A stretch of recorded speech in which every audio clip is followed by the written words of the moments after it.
Hello, everyone. Welcome to Achieving Success with Olivia Atkin. I'm your host, Olivia Atkin. Each week, we will discuss the roadmap of achieving your personal and professional success. We will give you real-life stories on growing personally and professionally to achieve your life and career goals with the help of some top-notch guests. Today, we are speaking with Duncan Littlefield. Duncan is the Chief Strategy Officer of the Anything Group, which is a digital marketing agency supporting large and small clients worldwide. Duncan is also the founder and CEO of the Littlefield Company that focuses on building companies driven to generate trust and revenue for businesses by focusing on their story, web design, attention, influence, and impact that will move your customers to act as raving fans surrounded by your business values. You can find Duncan by going to his website, thelittlefield.co, or by emailing him at duncan@thelittlefield.co. Hello, Duncan. It's fantastic having you on the show today. Thank you for that lovely intro, and thank you for having me. I'm excited to talk all things life and business and marketing and probably some coffee along the way too. Yes, I love your journey. So let's dive right into it because we are definitely going to go into all the different aspects. But to start off the show, can you tell me what success means and looks like to Duncan Littlefield?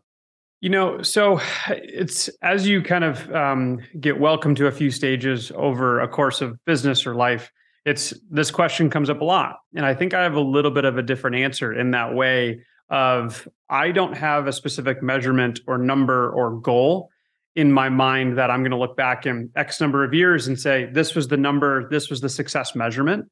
Where I know mine's going to come a little differently, where I know there's going to be a moment in my life, 30, 40 years from now, that I'll be driving home and I'll be heading home and driving. And all of a sudden it's going to hit me that I gave everything I had to building something really special.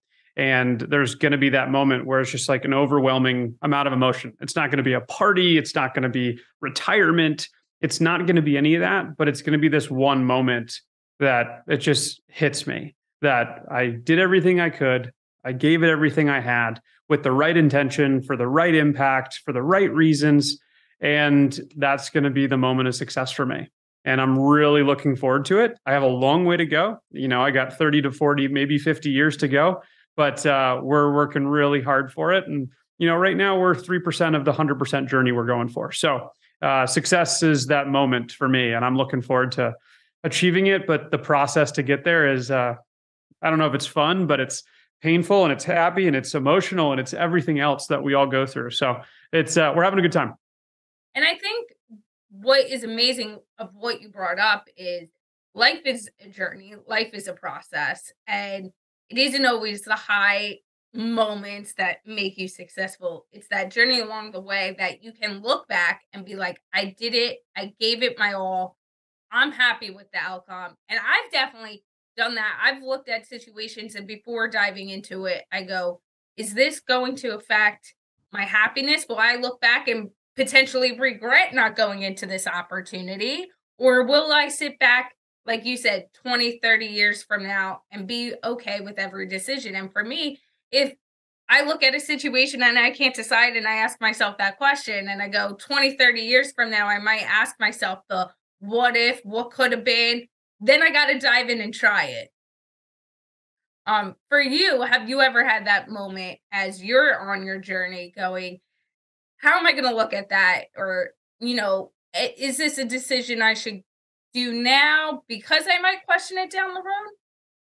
It's a great question. And I don't know if I have. There's certain things that, my dad kind of instilled this idea or this quote.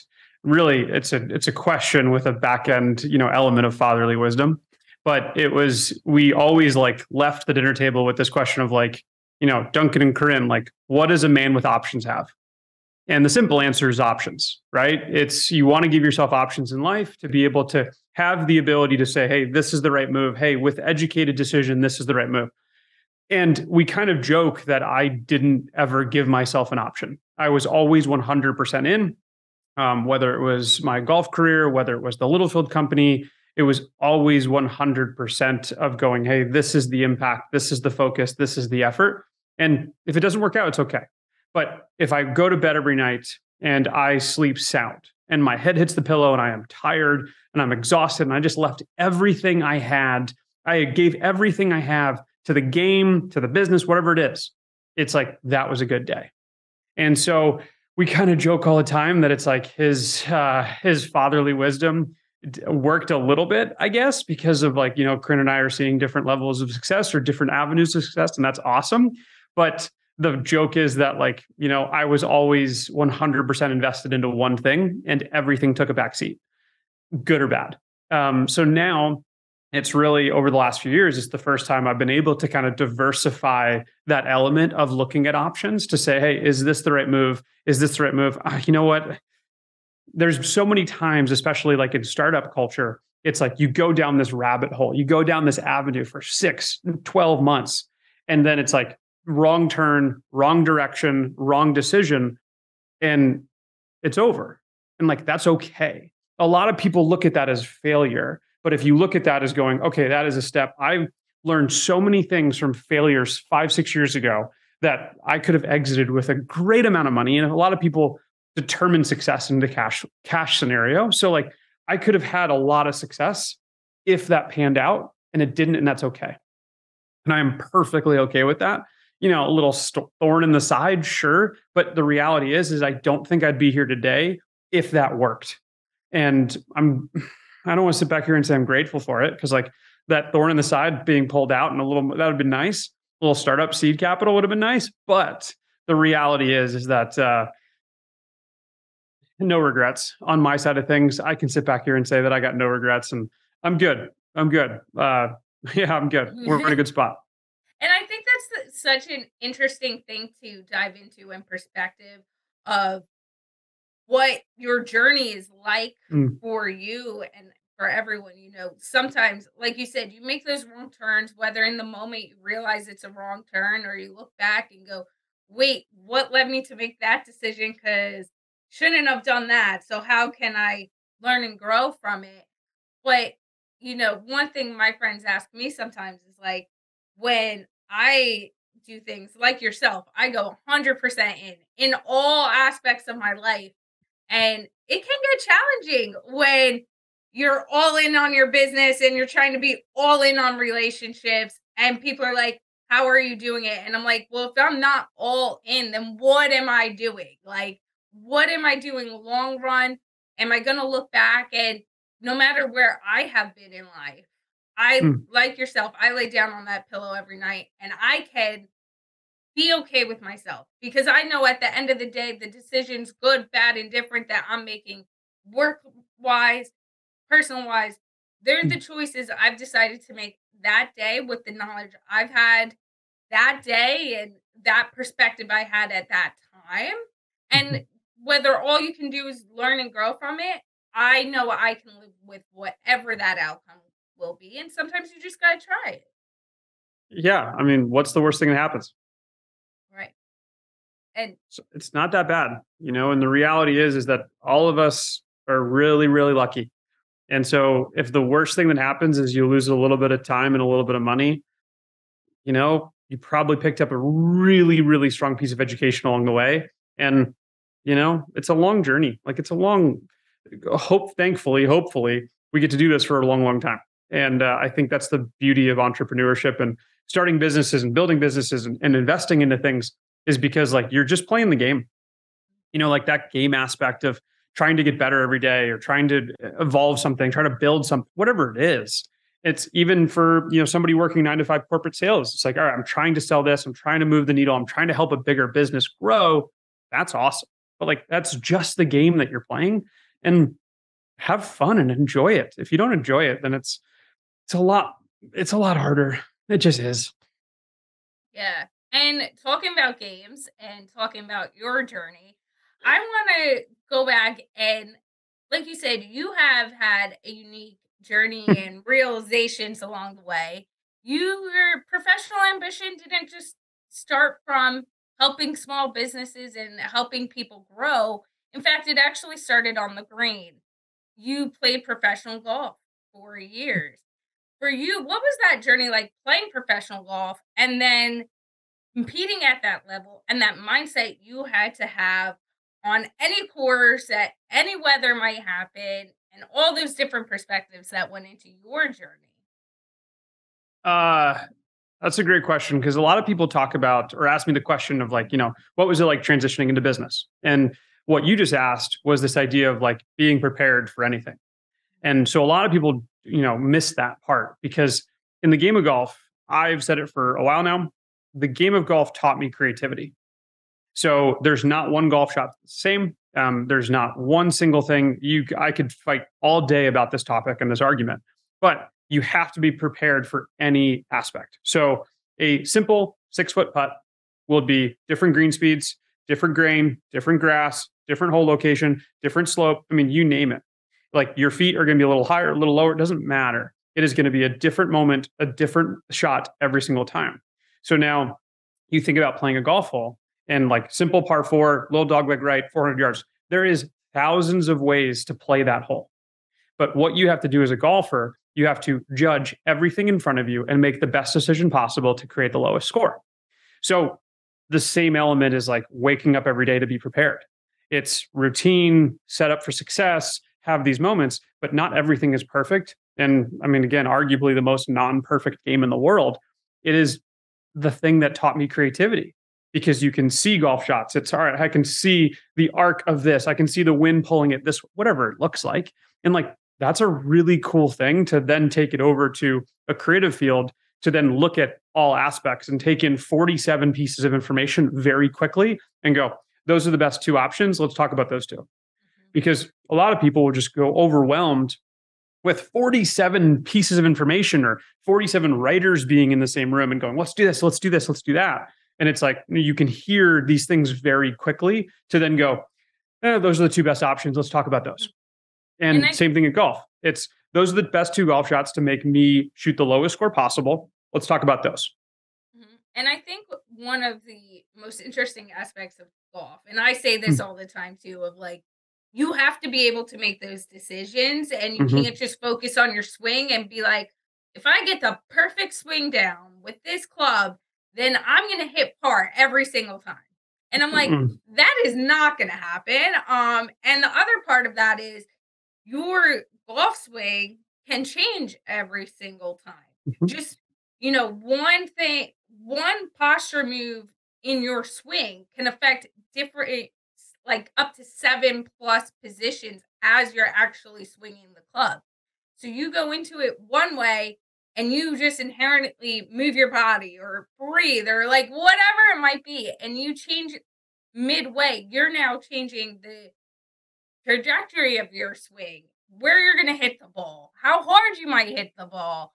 And all of those things, like you said, play into your outcome. And it can play into your outcome of life as well. I love the fact you brought up you have to make quick decisions in golf. And it is so true. As you're swinging the club, you don't have the choice to stop and go, okay, you know what? No, I just want to, regroup and rethink about this. You're making split decisions of, okay, I'm swinging, I'm following through, but also what's happening is if all of a sudden the weather change, you can be mid-course and a shift in wind happens. Well, now the way you've entered your day of playing has to shift and it has to realign. And I think that really goes with life as well as, like you said, in a day, every day is different. What you set out in the morning as you're making decisions, other aspects can change. And it's really the ability, and I never actually thought of this, golf really trains you in the ability to make quick, fast, right decisions with all the information you have. And it's also that mindset of what is the best, what do I do with the information in front of me? Yep. It's a beautiful thing and it's a beautiful game in that way. But you even talk about, changing mid round. It's how many golf shots have, people hit where you hit a golf shot and then all of a sudden ends up 20 yards short because the wind changed and you got it a little higher that you didn't expect to be there. And now you're sitting back here going, I hit a perfect golf shot. In, reality, I hit it exactly the way I wanted to. That was my intention. It didn't work out. Okay, let's move on. Let's move on. Like, let's go focus on the next one. And like, let's go move on. And yes, we're all people, we're all athletes, we're competitive as can be. And you always look back at the ones that got away.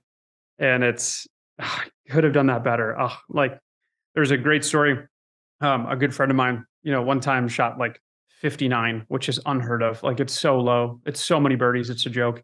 And he gets in and it's like, we're about to celebrate. And he's like, should have been 57. Like played arguably a perfect round of golf. Tournament condition, unbelievable. Like beat everybody by 5. And he's like, it should have been 57. It should have been 2 better. I left 2 out there. And it's like, you sit back here and look at it and you're just like, all right, when is enough enough? And like, unfortunately, not unfortunately, fortunately, we're just too darn competitive. And it's a beautiful thing. And I think that competitivity, like you had brought up, really transcends into anything you're doing. And for you brought up the connection between creativity while playing golf and then how you took that into the business world. For you, while you were playing professional golf, what was the moment or moments that led you to decide, okay, I'm done this aspect and this journey of my life in playing professional golf, and now this is where I want to be taking the skills I've learned, the journey I've had, and applying it to a different area? There was a couple mornings that I didn't want to go to the driving range.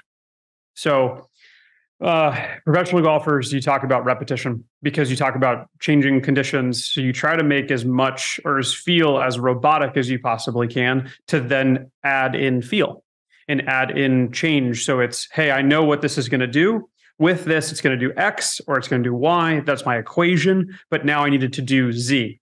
So how can I feel the robot make it Z happen?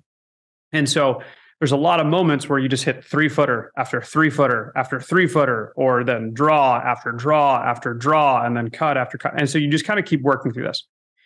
And it's a grind because what the element of you working on something shows up under pressure 3 years from that point. So today I would sit there and work on something that would say, I am working 3 years into the future.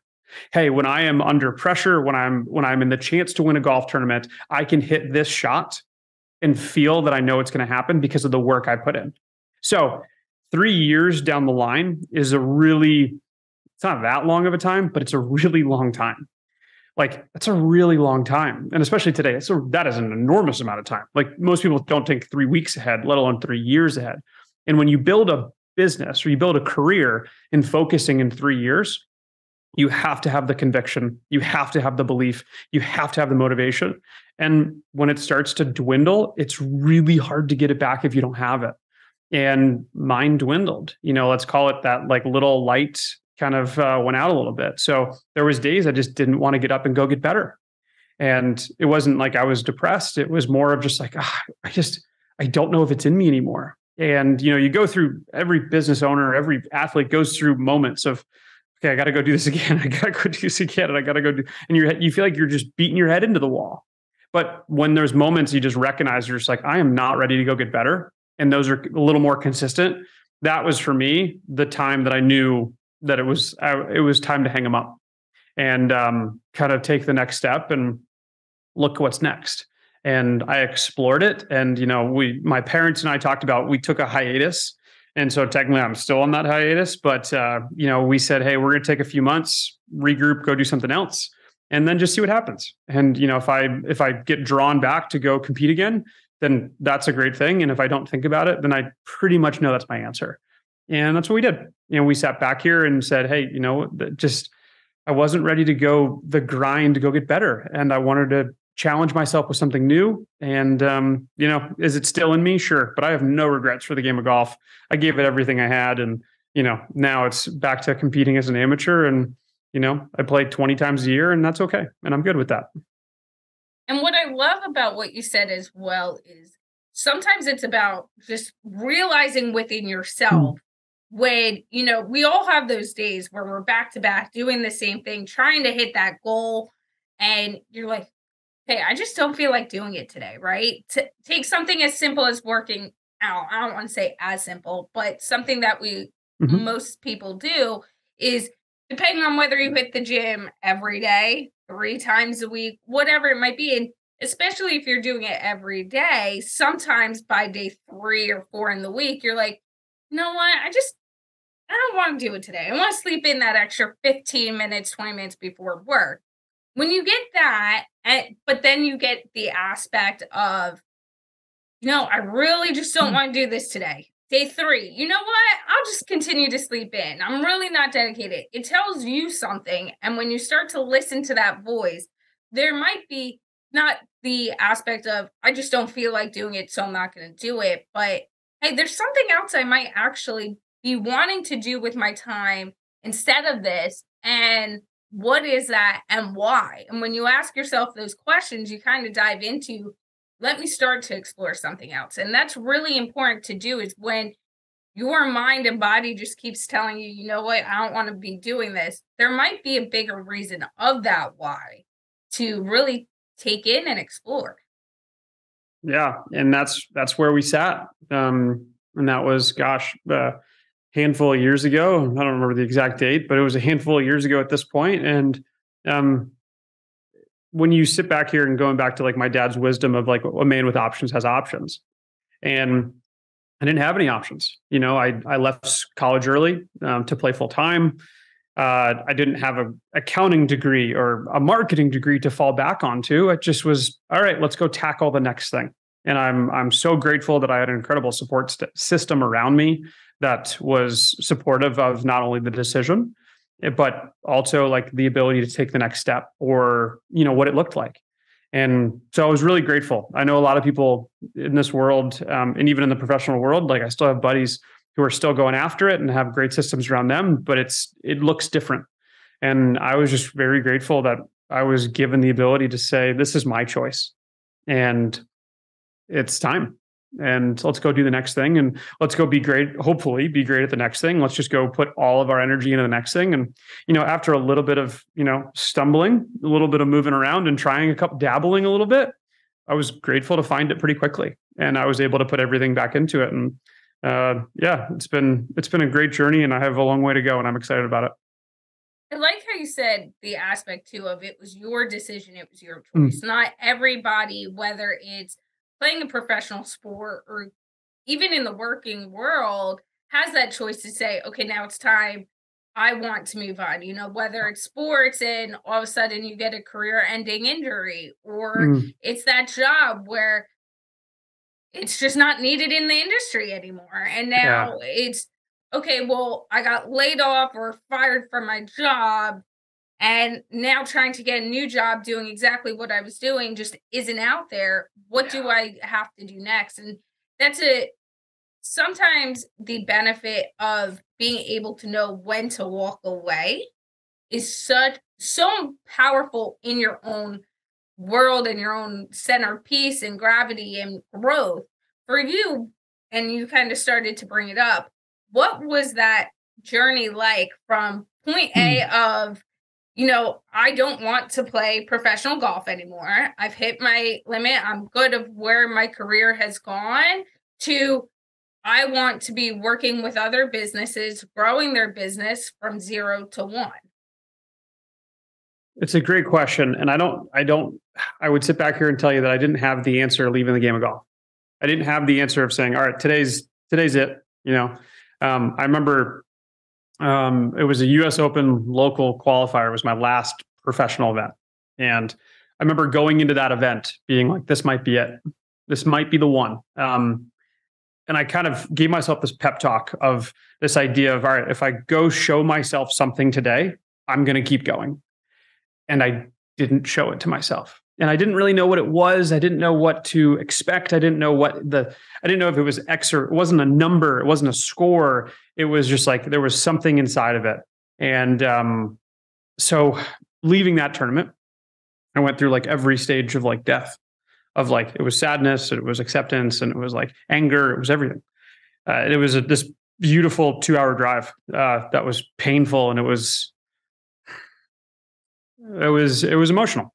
It was when I grew up, from the time I was in high school, I told everybody that I was going to be a professional golfer, and I achieved that goal. I didn't achieve the big goal. So in my eyes, I failed as a professional golfer, professional career. In that career, I failed. Now I'm good. No regrets, nothing.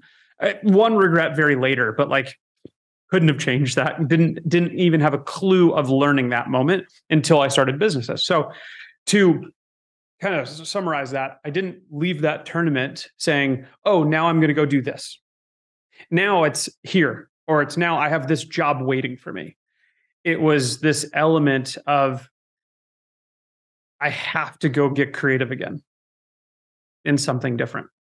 And I didn't know what it was. I didn't have, now going into that career, I became a full-time photographer. I didn't have a camera. I didn't have a degree. I didn't have this support staff of a professional photographer teaching me and growing my craft. It was just, this is cool. Let me go learn it. Let me go dig in. Let me go dive in. And that feeling and that repetition, what I learned from the game of golf, taught me everything I needed to know about business. It taught me everything I know about building a business, building a brand, growing something. And the effort was there because every day I woke up, trying to get better at the game of golf for 3 years. Now, I did the same thing. Every day I woke up to try to become a better photographer for 3 years. Every day I woke up to build a business for 3 years. And it's that feeling and it's that commitment, it's that dedication to go, I know I'm going to be okay. Because everything has a plan, and everything, what happens in the next 3 years is going to be cool. It's probably going to be hard. It's going to be terrible. It's going to be amazing. It's going to be every emotion boiled into one cocktail. And that's the beauty of business ownership. It's like you walk up to the bar every day and you look at the bartender and just go, I'll have one. And you don't know what's coming. It could be the greatest drink in the world, or it could be the worst drink in the world. And you have to drink it. And then you're just going to look at the bartender again and go, all right, I'll see you tomorrow. That's what it is. And so for leaving the game of golf and kind of saying, taking that next step, I just said, I'm going to go explore for a minute. And I'm grateful that my exploration wasn't too long and I found it pretty quick, but I really loved it and I really enjoyed it and I really loved building it. And then it was down to a point where let me go help some other people.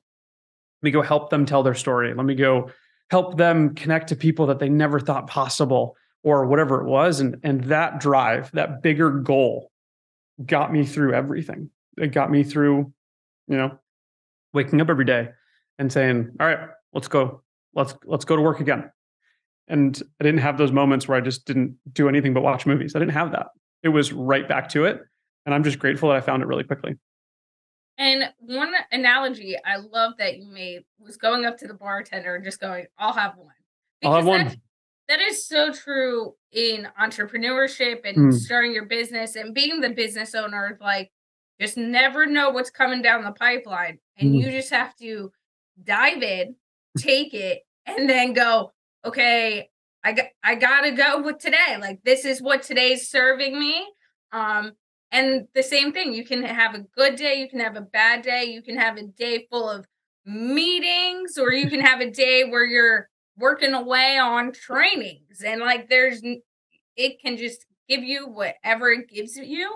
And I had that the other day, for example. I woke up, I was like, I'm only gonna have 2 meetings today. I'll get all this other stuff done. I'll get ahead of the schedule on this and that. And then by like noon, I had 4 additional meetings on my schedule. People being like, hey, can you fit me in here? Can we do this? And I'm like, no, I don't have the time, because now all this other stuff has been thrown on the calendar.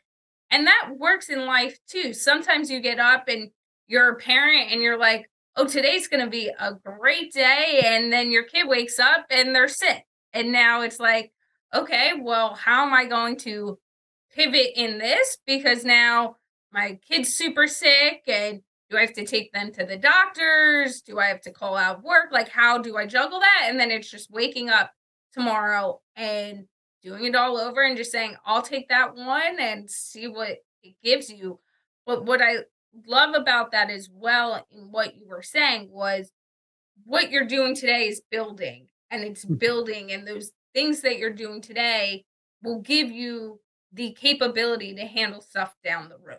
You might not know what it might be, but when you take it in and you work on it today and you face that head on, it brings you, whether it's skill sets, tools that you're able to use, whatever it might be, it brings you to when you're faced with something, Mm. you already know how to handle it. Yeah. And it's taking as much information as humanly possible and making the best decision from it.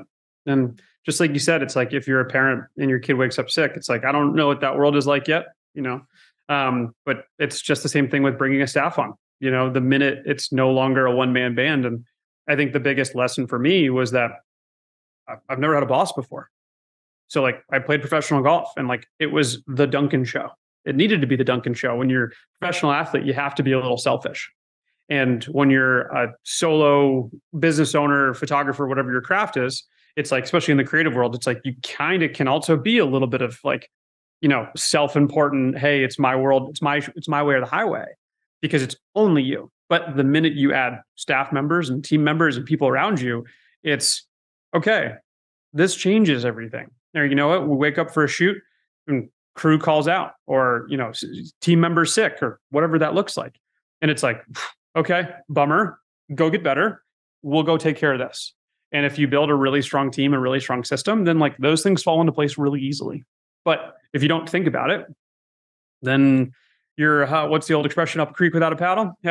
You know. But that's the reality, and that's where it's for me. I'm grateful for the game of golf. I'm grateful that I failed at it because it's taught me so many things about assessing situations, creative problem solving, and that's like what video is. It's all videography is creative problem solving all the time.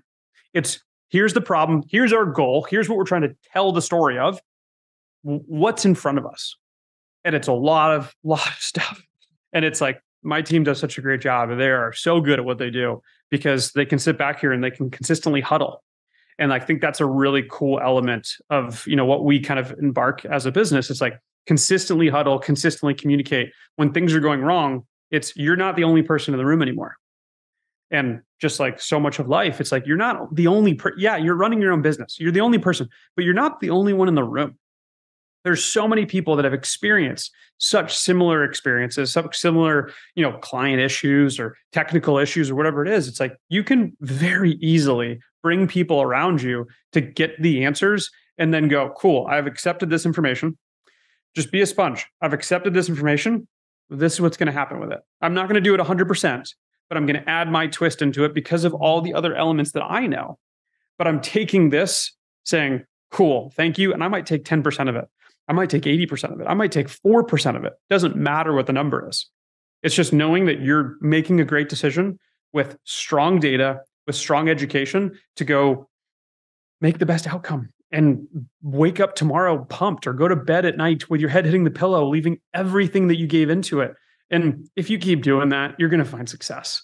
Like if you keep just laying it all on the field, all at the desk, whatever it is, you're going to stumble upon success whichever way possible. And what success measurement is, you might have this idea of what success measurement is to you today, but the way you stumble upon it might look very different in 2 years. And that's a great thing because we're supposed to evolve as people, as business owners, as employees, as whoever, as just a human being. You're supposed to stumble through. You're supposed to sit back here and learn and fail and adapt. And the person that you were 5 years ago is vastly different. I can speak from that. Like I am such a different human being than I was 2 years ago, was 5 years ago. And I'm grateful for that. You know, there's still some core elements that'll never change. And once again, I'm grateful for that too. But I'm a different human being.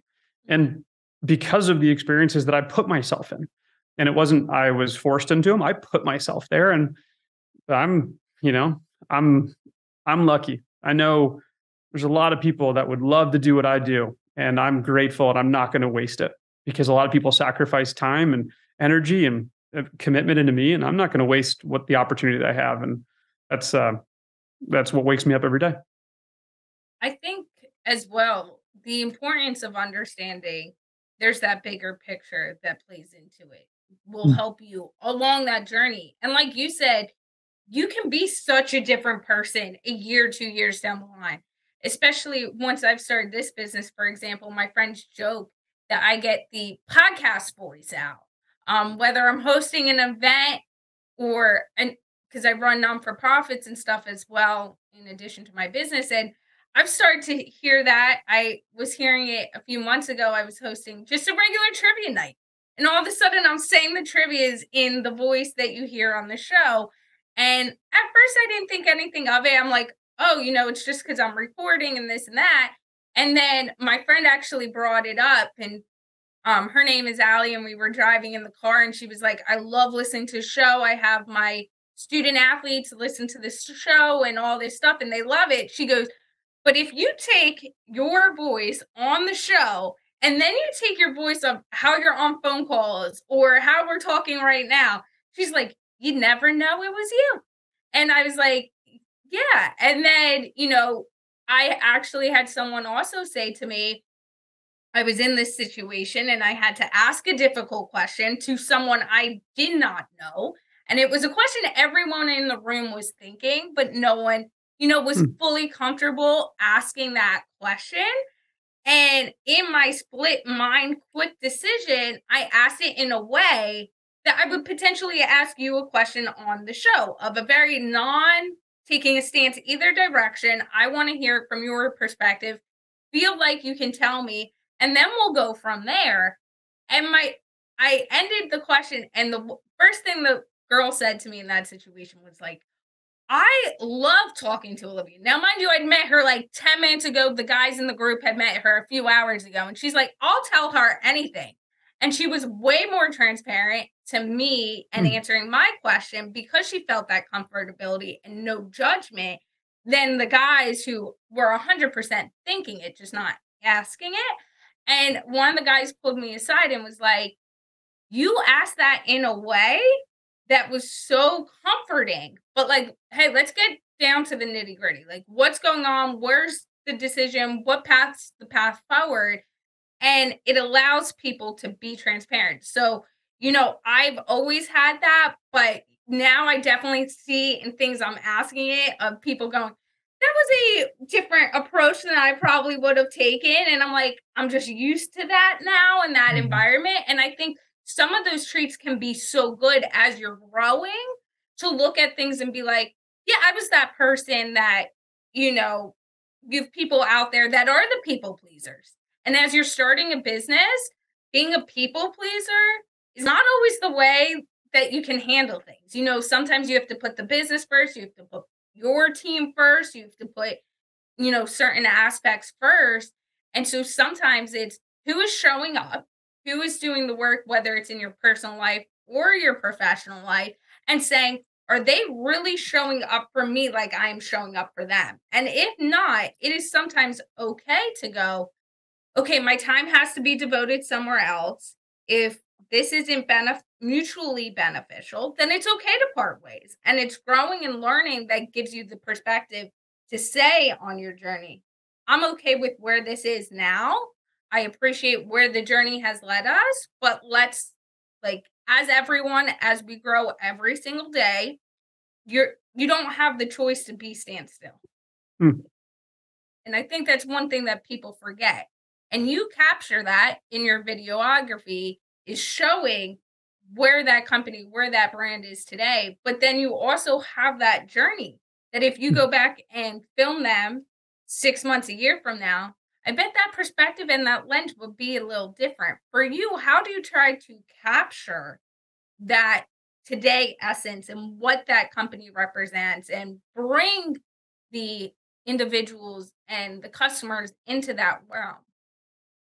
So one of the first things that, as a photographer, so, going back before the video side of things, is that, every photographer covers an event, right? So you think about a wedding that you've been to, you think about an event or cocktail hour or anything like that. And you see a photographer floating around and, they're out in the corner, they're, long lens and just kind of getting those candid moments where you then see those photos 3 weeks from that point, 2 weeks down the road, all of a sudden the photos resurface online or wherever.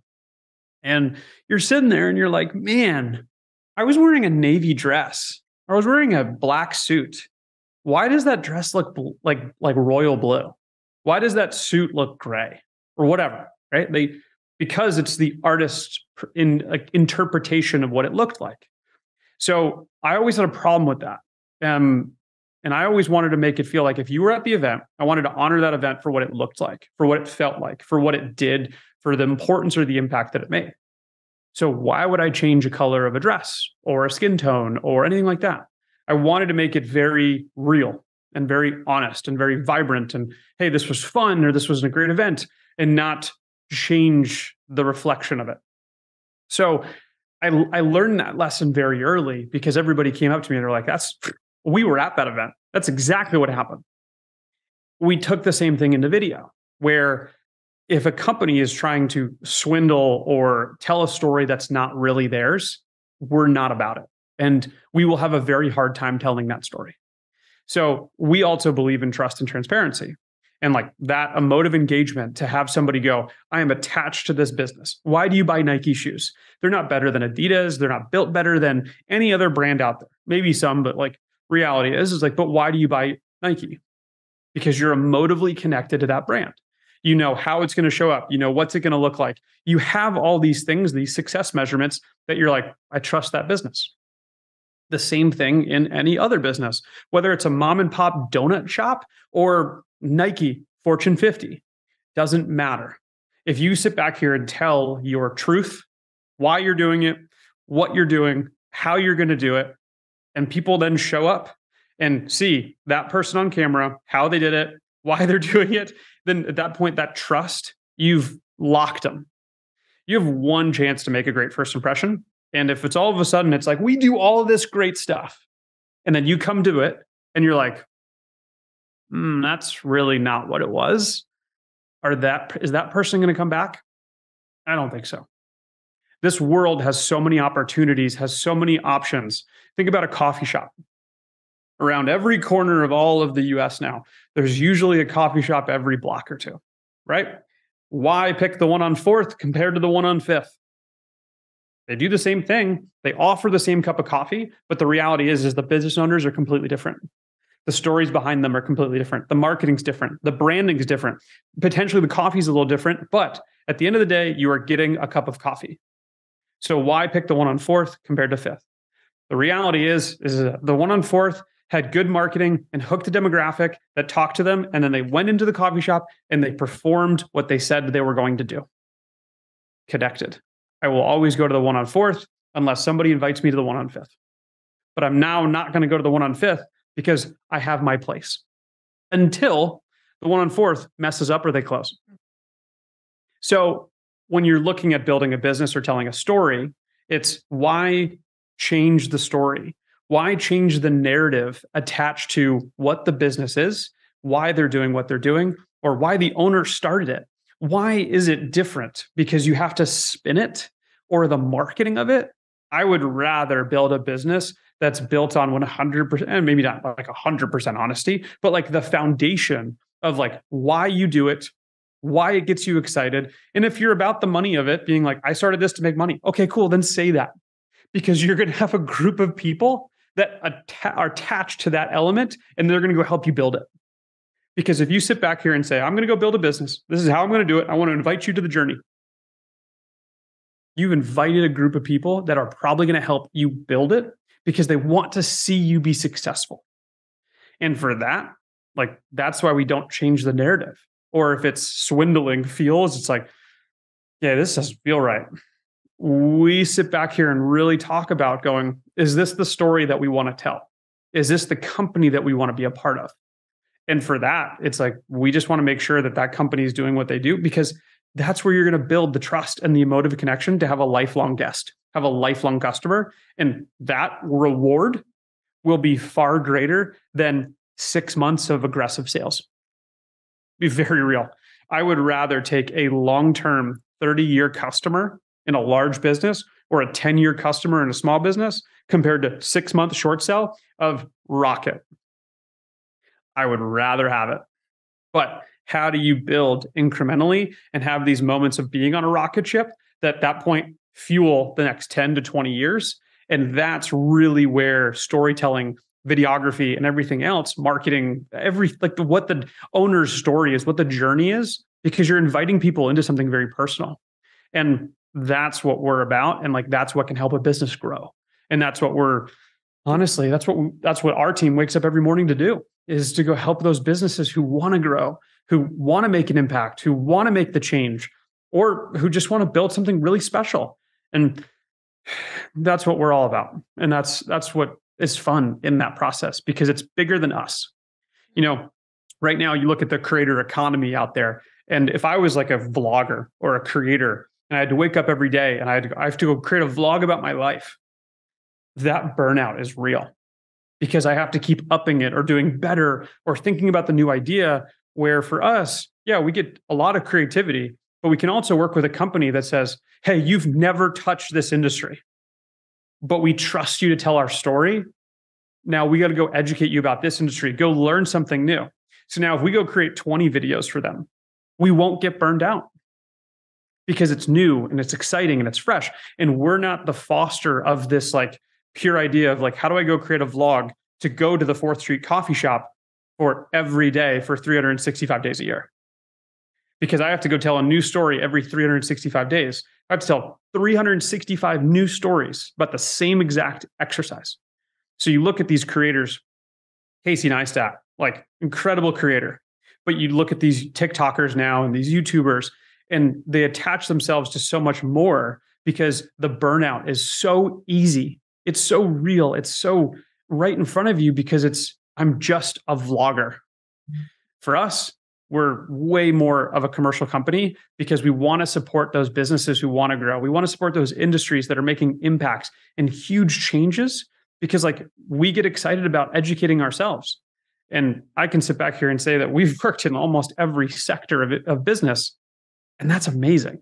And for a guy who didn't finish college, I'll take my education over any 4-year degree that I possibly can imagine. And I'm grateful for it. But that's the way we built it. And I think that's great in the aspect of what you really brought up is it's not necessarily going out there and just filming anything. It's telling an authentic story and the journey to have you connect with the people that are doing that business, what that business is, their why, and their journey along the way. And once I always say to people who come to me and ask me about business or how to grow or this and that, I said the number one thing is, can people connect to you? Can they feel connected to not just you and your employees, but what you're offering? And is it authentic? Because if it's not authentic, people see through that right away, especially with social media. If you post something and like you said, you go in and it's totally different, you now not just like debunked my whole thought of what you are, but you've now created a customer that won't come back and will probably tell their friends not to come back.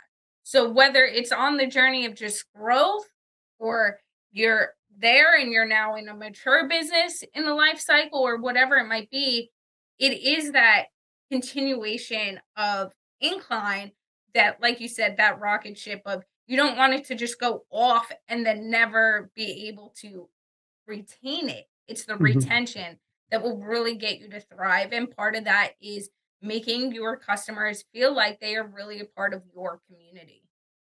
Yeah. And that's an element where it's like kind of people challenge this idea of like, what's the purpose of business, or like, what's the goal of every business? And for the longest time, I thought it was just to build trust, right? Like, but I only think that's a part of it. So like now it's a business has to make money. They got to keep the lights on. They're supportive of their employees. They support their lives. It has to make money. So the question is like, what's the right way to make money for you or the business? And for me, it was building long-term trusting relationships that we can keep kind of supporting and growing over time, that 40-year journey. Because I'm looking at this business 40 years from now. The reality is we have to cash flow positive to keep that possible.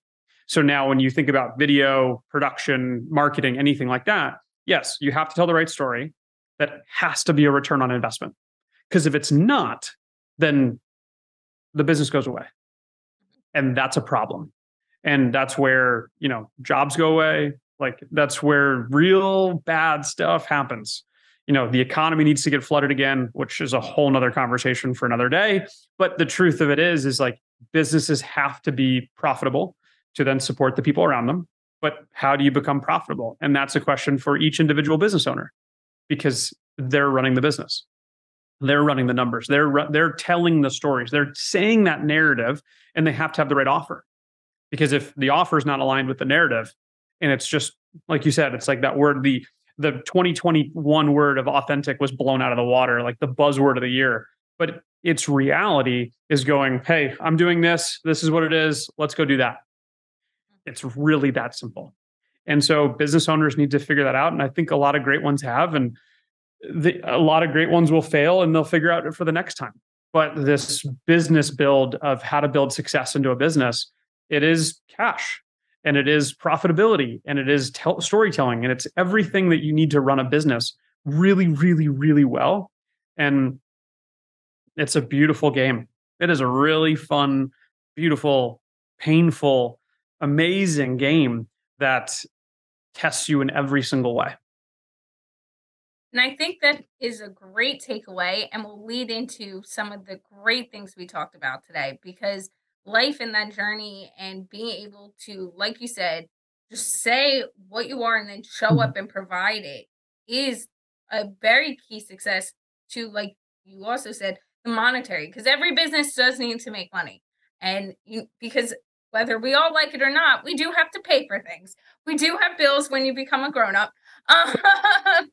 And it's one of those things that people sometimes forget about is those expenses that go into everything that we do. And there is, whether you're a business owner and it's keeping the lights on and, the travel expenses and some of those things that you want to be doing, but you don't think about all the little expenses and that you have to bring money in to be able to do that. Or it's those aspects of, oh, how am I managing my money as an individual so that I can be doing that? And if I show up and I do what I want, do it the right way, it will come. And it's just knowing that when you show up and you do it correctly, people will perceive that and people will be open to working with you. Duncan, how can people get in contact with you if they would like to connect? Well, I'll tell you what, the old expression or my line is that I never turn on a coffee or a conversation. So clearly we have the conversation covered. We also have the coffee covered. So that's good for today. But truly, head over to the website. I'm on all social. And please write me a note. Again, I'll respond. And at that point, would love to have a conversation, cup of coffee if we're local or, next time I'm in the area. But truly would love to have a chat about anything that you're doing, hear about life, business, coffee, golf, video, anything you want. I'm here for it. Well, thank you, Duncan Littlefield, for all of your insight today. Happy to be here. Thanks for having me. It was fun. Some great questions, and hope to do it again. Yes, you will be definitely coming back, and we'll be having some different perspectives and journeys about different things as well. But a few of our key takeaways from today's conversation is you're playing the game of your life.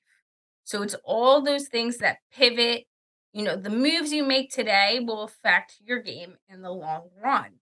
So understand it's your game, it is your life, and you're playing that game.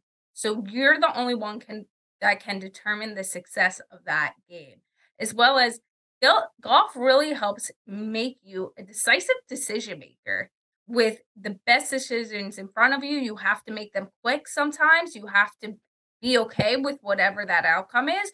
So when you look at things and games like golf, it really helps you strategize and determine with everything in front of you, whether there's 46 options or two, what is the best? And if you have to make it now, are you okay with it? And what is the best information in front of you to help you make that decision and make it quickly, as well as what you work on today will help you 3 years from now. That 3 year mark of what you're doing today, those skills you're doing today will really impact 3 years from now. So know that it's not a quick turnaround of, okay, if I do it today once, then tomorrow it'll be implemented and I'll be successful. It's really, you're working on those skills to see them implemented and be in your regular routine and really strategically use them, not today, not tomorrow, but 3 years from now. So when you know that and you're working on those goals and you're continuously waking up, you're not doing it for instant gratification, but long-term satisfaction, as well as a man with option has options. So what is your options and what power do you have over those options is really important, as well as if you're authentic and you're telling a story that shows who you are and invites someone in. It will be your true you and will help you grow and others feel connected to you. This was a great episode with our top-notch guest, Duncan Littlefield. Thank you for listening and have a successful day.